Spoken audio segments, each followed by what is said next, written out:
किताब तो मैं बाद में पढ़ूँगी। एक बार आदित्य और शुक्ला अपनी बात रखें किताब को, जो उनका व्यू पॉइंट है इस किताब को लेकर। मैं गुजरात से एक्चुअली गुजरात दंगों में मैं एक रिलीफ वर्कर के तौर पे क्योंकि कॉलेज में थी उस वक्त, तो बड़ा जोश हुआ करता था, जैसे आप लोगों में जोश है आज। तो घर से छुपा के कहा था कि कॉलेज ट्रिप पे जा रहे हैं और निकल गए गुजरात के लिए, और साबरकांठा में थे हम लोग पार्क में। उस ज़माने में हम हिंदी लगा के घूमते थे और देखा है हमने फर्स्ट हैंड भी क्या हो रहा था गुजरात में उस वक्त। तो आज जब लोग कहते हैं कि वहाँ पे डेवलपमेंट हो रहा था, हम सब जानते हैं डेवलपमेंट कैसे हुआ था वहाँ पे। अच्छी बात है डेवलपमेंट अगर हो रहा है आज तो, इंक्लूसिव डेवलपमेंट अगर हो रहा है आज तो। पता नहीं कहाँ से शुरू की जाए, कहाँ से खत्म की जाए, क्योंकि इस किताब का जो सिलसिला है ये इतने सालों से चल रहा है कि मुझे लगा था कि परसों पिछले हफ्ते जब मेरा लॉन्च था कि कहीं मैं रो ना पड़ूँ, क्योंकि कहीं ना कहीं मुझे एक नमनेस थी अंदर जो इतने सालों की जद्दोजहद के बाद कि कब ये किताब बाहर आएगी, कब ये सच जिसको मैं इतने सालों तक लेके चल रही हूँ अपने साथ, कब ये सामने आएगा। देखिए, आप पॉलिटिकल पार्टी से लड़ सकते हैं, आप पुलिस पावर से लड़ सकते हैं, आप जुडिशरी से लड़ सकते हैं, लेकिन आप अपनी फ्रेटर्निटी वालों से कैसे लड़ें? वो लोग जो आपके अपने हैं उनसे आप कैसे लड़ें? और आजकल मुझे लगता है सबसे ज़्यादा दिक्कत और सबसे ज़्यादा जिसमें तकलीफ दे लड़ाई है आजकल, वो है जो हम अपनी फ्रेटर्निटी वालों से लड़ रहे हैं। वो लोग जो शायद इंदिरा गांधी के ज़माने में कहा था they crawled when they were asked to bend, मुझे लग रहा है कि they have not even been asked to bend and they are already crawling. They have been crawling for quite some time. And that's what I see with my book. I mean, ever since it has come, it was launched last week, almost every possible editor in Delhi, every journalist, some of the most high-profile politicians made their presence felt. But the next morning newspapers said nothing about it. That says something about our media, our mainstream media. Thank God for Scroll, Wire, Caravan, our alleged alternative media, which has been giving us the stories that are relevant, that need to be told as and when they need to be told, as and when they need to be heard. One of my biggest achievements as a friend pointed out to me today that I made Chetan Bhagat to number 2 today. I became number 1 as a bestseller. So at least I'm trying to get India into the reading mode. That's a big consolation for me, whether it's being self-published. I mean, everything else is put aside. But yes, the book is not just about being a bestseller. I would not be content if the book is just a bestseller. I mean, if you read it, you talk about it, you tweet about it, you Facebook it, doesn't matter. As long as you don't feel for it, it doesn't make a difference to me. If somebody said, "Charity, how much money are you making with this book?" I said, "Right now I have an HDFC loan which I have to pay once I've taken a huge loan, because it's a self-published book. I am the editor, I am the clerk, I am the printer. I mean, everything is being done by me, including being the distributor. No distributor is yet to touch the book because they say, "Acha, we'll let this start लगालेंगे अपनी किताब को, we cannot touch it." So luckily, Leftward has come to my rescue, is distributing my book in some parts. But you must realize it's not a mainstream distributorship, so I have my own hiccups. I am reaching out to bookstores by myself. A few bookstores have approached me. So that's, in a nutshell, the fight to get this book out. This investigation was done right after I got Amit Shah behind bars in 2010. This was May 2010, and I called up my editors and I said, this is a big investigation, in the sense that Mr. Amit Shah is not just complicit in the fake encounters. This just seems to be the tip of the iceberg. There's a lot more that needs to be explored, investigated, and I think this is the right time. And I had great editors in Tehelka at that point of time. I still hold them with great respect. I mean, as I sit here today and I talk about them. Despite the fact that I did not carry my story, citing, I don't know, all sorts of issues and political pressure, but then that's not the story. The story is Gujarat Files. The story is what you read today. The story is what you see today. The story is about all these top officials in Gujarat who spoke to this filmmaker, American filmmaker, Tehelka, who's made a girl from the American Film Institute Conservatory, who was trying to make a film on the vibrant Gujarat culture and how American Gujaratis are doing so well by virtue of Narendra Modi's success formula and the vibrant Gujarat formula. Of course, that opened doors for me. I had an intern who was French. I had somebody who was from Greenland. So I became mentally yogi, a Kayas girl whose father was Sanskrit professor who also ran a Artha Shakha. So that made me quite enduring to most, I'm sorry, yeah, I know, quite a cheat I am. I mean, the subterfuge was a bit, but yes, that was the only way I could do it. I would pose as a filmmaker, I would go around shooting with Gujarati filmmakers, shoot item numbers, in Gujarat, which are a lot more obnoxious than what you see in the Hindi film industry. So I would look at them, I would giggle, I would exchange notes with the art director, the choreographer, and after months of, kind of getting a grip on what the social circles of Gujarat, could I actually infiltrate the ranks and files of the Gujarat police, which ended with me doing my last meeting with Narendra Modi in 2011, January. What do I say? I mean, most of the content, I'm not sure how many of you have read it. The books are here, we have further books today, so some of you can pick a copy. To sum it all up, I have the Commissioner of Police of Gujarat, PC Pandey, who tells me that, in one of the conversations,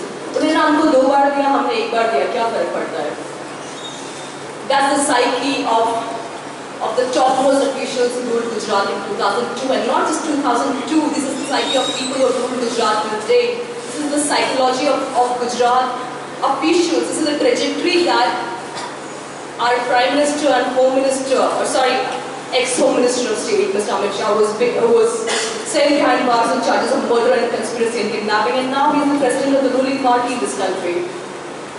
We should all take a bow at that. Anyways, that says something about this country, that says something about our conscience, that says something about how dead we are in society. Because it's not just Amit Shah who is to be blamed for all of this. I think somewhere down the line we're all responsible for placing Amit Shah where he is today, or right on the top. And all of us need to introspect after reading this book. Just don't treat this as a brave book, as a fearless book. You got to introspect. This book is not just a news report. You got to introspect after reading this book. You got to figure out what's going wrong within us as a society. Where's the rod? What's the rod that's eating us up each day? आप अगर अपने अंदर नहीं झांक के देखेंगे, अगर अब भी हम अपने अंदर झांक के नहीं देखेंगे, trust me, in 2019 you're going to witness a lot more vitriolic and a poisonous atmosphere in this country. I'm not standing for any political party in this country. I think BJP, Congress are Team A, Team B, Team C. Trust me, they're all the same. BJP is in your face communal. Congress wears a veneer of being, BJP is communal. Congress wears a veneer of being, secular, but they're all the same. And Congress was in power in Maharashtra for three terms, and you know what's happening with the Malegaon case? The trial did not start in Maharashtra.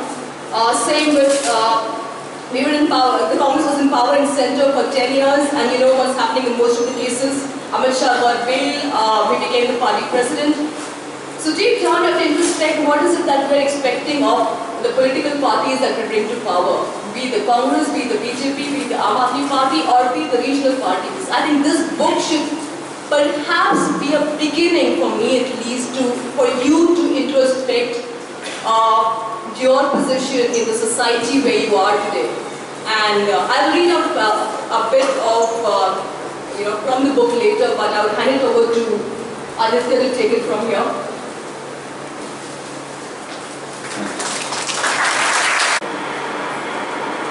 The ex-ATS chief, the anti-terrorism squad chief, Rajan Priyadarshi, and one of my encounters with him, and a brief transcript that I'll read out to you.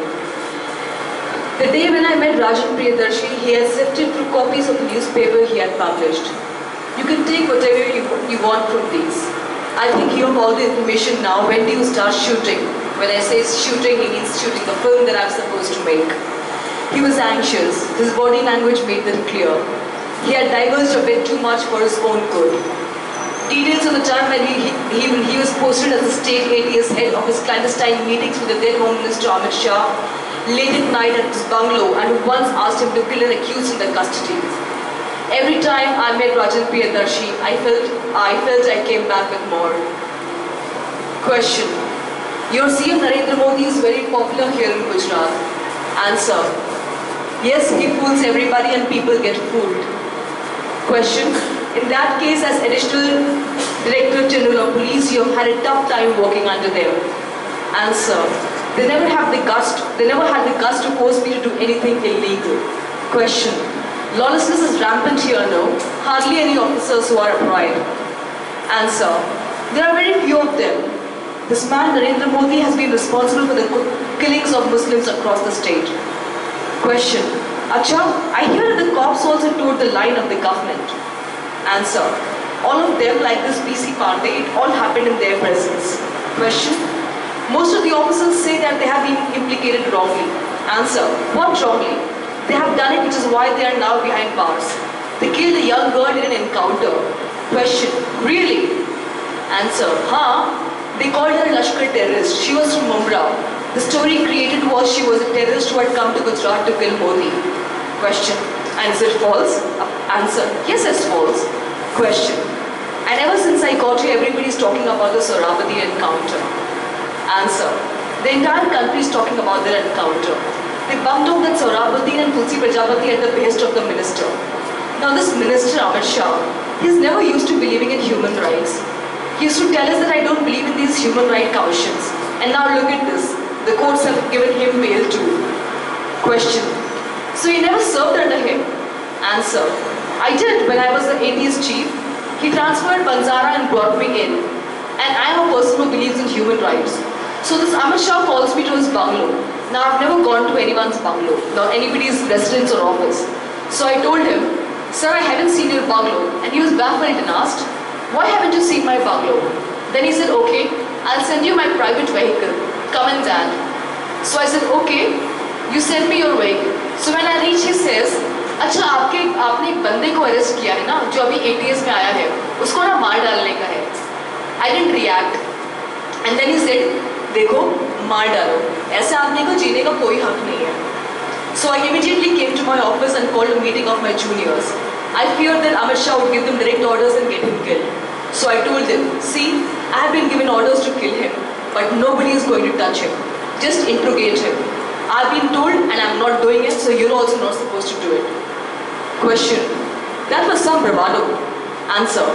This Narendra Modi called me the day I was retiring and then he said, so what are you planning to do now? And all those kind of questions. So I told him how I was stifled. Then he said, अच्छा ये बताओ सरकार में कौन-कौन लोग हैं मतलब कितने अफसर हैं जो मेरे खिलाफ हैं. Then I asked Modi, sir, am I allowed to ask you something? So he said, ask. I said, in the last 2 decades I've served in various capacities. Did you hear of anything against me? He replied saying, I've been doing great work. Then I told him, sir, in that case for the last 4 years my ACRs have been termed excellent and outstanding by my immediate seniors and home secretaries. Then why did you downgrade them? Why was my performance downgraded by you? I told him that I got all information through RTI. He was stunned. He said, I don't call up my officers and home secretary. I said that, sir, you don't have to call up the home secretary. You know everything as the file comes to you to sign. So basically, I could have become the DG, but he did not allow me to. Question. So why isn't there any DG in your state? Well, answer. Because Modi has to take revenge against an officer, Kuldeep Sharma. Question. And I've been told that he has his own team of officers. He would mean Narendra Modi. Answer. You know, when I was IGP in Rajkot, there were communal riots near Junagadh. I wrote FIRs against some people. The Home Minister called me and said, Rajanji, where are you? I said, sir, I am in Junagadh. So he said, Acha, write down 3 names and arrest all the 3. I said, sir, these 3 are sitting here and let me tell you, sir, that they are all Muslims. And because of them, normalcy has actually been restored. And these are the people who brought the Hindus and Muslims together with their efforts and brought the riots in control. So he said, dekho, CM Saab ne kaha hai. CM Saab would be Narendra Modi. And then this guy only was the CM, Narendra Modi. And that it was the CM's order. I said, sir, I can't even do it if it was the CM's order because these 3 are innocent. Question. Who was the one talking to you on the phone? Answer. The then Home Minister, Godavari Mess. Question. When was this? around July 2002. So Zulfikar said he will himself come. Question. And so who were these people? Answer. I think they were very good people. Muslims who were actually helping bring an end to the riots. Anybody else in my place would have arrested them. So that's the atheist chief, the head of the anti-terrorism squad in Gujarat. And you know exactly what we are talking about here. अगर ये माहौल है state में जहाँ पे एक ATS chief को home minister आके बोलता है देखो तुम्हारी कस्टडी में जो बंदा है ना उसको उड़ा दो, फिर बाद में बोलता है तुमको डर लगता है उड़ाने से, कुछ साल पहले तो मैंने एक इशरा चाह को अपने फार्म में रखा था, तब तो किसी ने कुछ नहीं कहा. That's the level of disgust that I feel when I pass by Ashoka Road each evening when I'm in Delhi. My nephew and my sister were in the flight this morning. They were boarding a flight from Varanasi to Delhi, and my nephew called and said, Khala, Amit Shah is sitting on the front seat of the flight. Should I get an autograph for your book? I said, you most certainly should. You know, this is one autograph you'll want to keep for posterity's sake. So, yeah, I should have gifted him the book. So yeah, that's about it, and I see this absolutely young audience who are sitting here in this summer, and I would want to throw it up to you. I think you should ask questions of us and hold us responsible. Please, just one. There's a suggestion, Rana, in fact it came from some of the students, do you have any objections to a quick and efficient Hindi translation of the book being made and uploaded? Please volunteer and do that. Because there are people here who have said that might be a... Go ahead and translate it in any language you want to. Please pass it on, PDF, volunteer. More than happy to volunteer from you. In fact, I'd be more than happy to see pirated copies of the book. You never know when there's an injunction on the book. So, please take Xerox copies and circulate. This book is not meant for earning money or making money. This book is meant for every citizen of this country to read and know who is serving them and who are the people they vote for. और जल्दी translate हो जाए. बिल्कुल, पर्चे में translate होता है, किताब है 200 पन्नों की किताब है, आप लोग एक पन्ना भी कर लेंगे तो हो जाएगा. बस डायलॉग्स जो ट्रांसक्रिप्ट्स हैं उनको जरा संभाल के कीजिए.